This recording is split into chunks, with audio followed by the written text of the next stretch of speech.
What's up, my finalists? It's Miss Fina D coming to you all from Vina Team and News. Now, I will be reviewing the entire episode separately, but there are some major talking points that I want to talk about. So the Real Housewives of Potomac is back. The girls were trending last night. And when the first episode started, before it came on, Robin posted this beautiful message right here to the girls. It was well received by some people, but then she was dragged. Basically, we don't miss seeing all of that, but this is very big of Robin to do.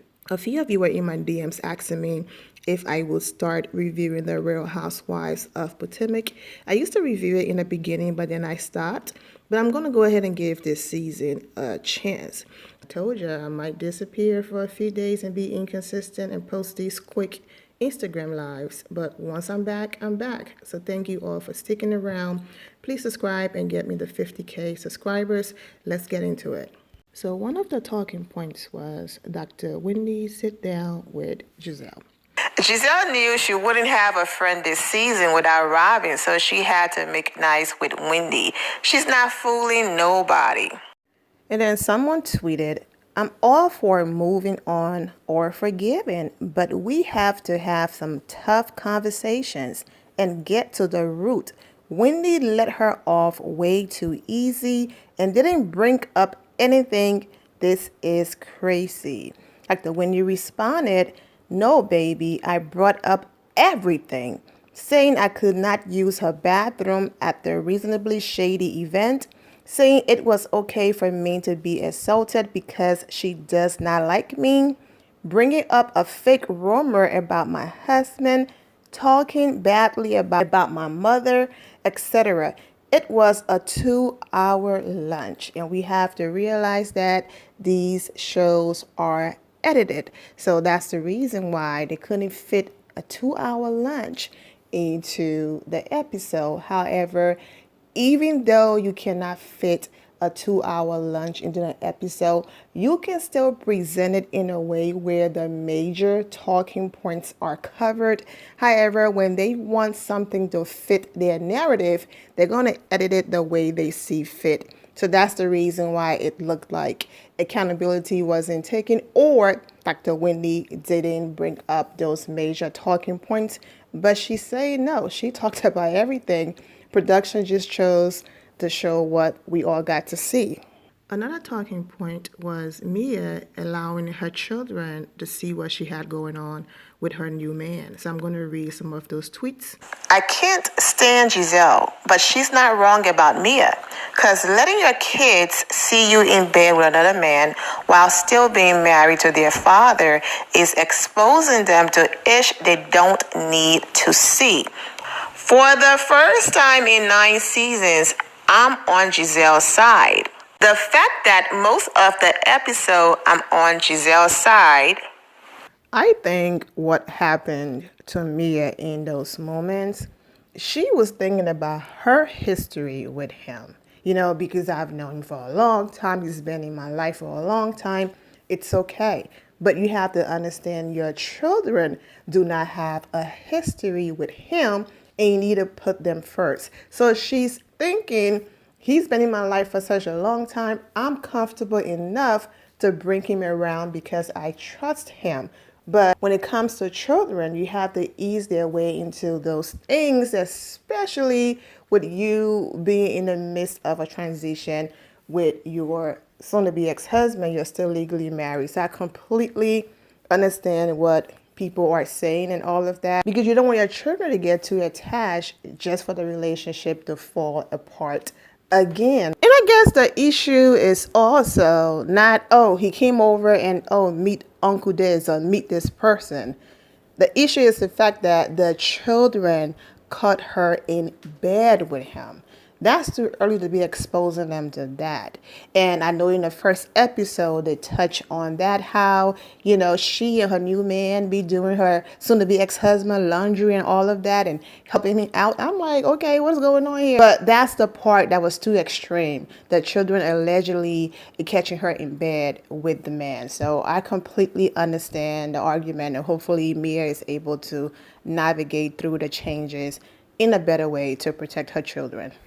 And if she believes like he's the one and he's not going anywhere, I get it, but still ease your children into it.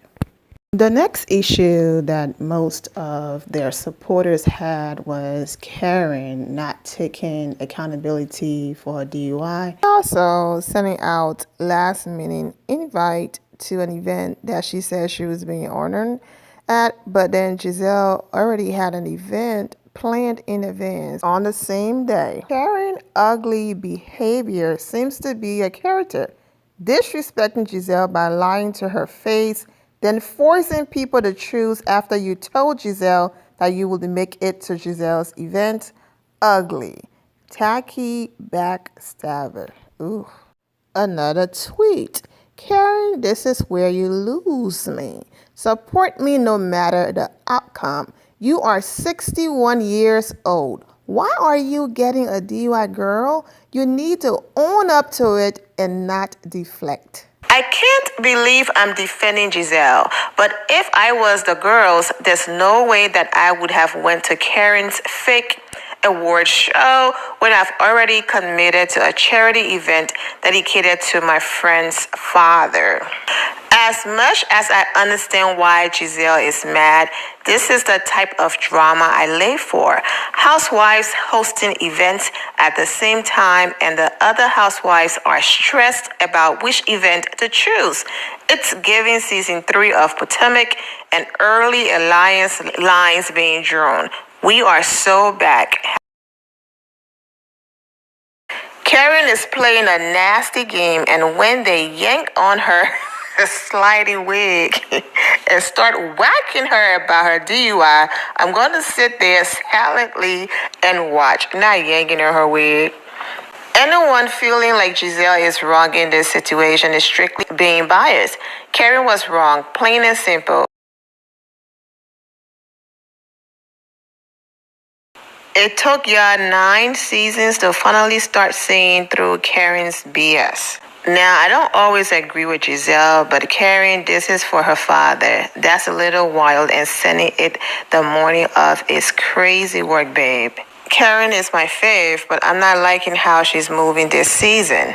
I would have kicked the girls out too. I don't care. You want to come to my ish during the last hour, an event you were invited to first? Just stay where you are at or go home. We have more tweets like this one, questioning her mental health. Your behavior makes me question your mental health. And also the fact that she's blaming her mom for her DUI and calling her out on her lack of accountability. And the list goes on and on. You know, normally on these shows, when the fans gravitate to a certain person and production and, the showrunners and people realize that they start doing the bias editing, this person feels like they're untouchable, the comment section, regardless of what they do, always go in their favor and all of that. And what I'm noticing is people saying, no, absolutely not. Yes, you're still loved. Great job and all of that. But when you're wrong, and we're going to call you out. Regardless of how we feel about Gizelle, you were wrong in this situation and we're going to call you out. Now, yes, I did see the text message of Karen encouraging everyone to go to both events. I saw that.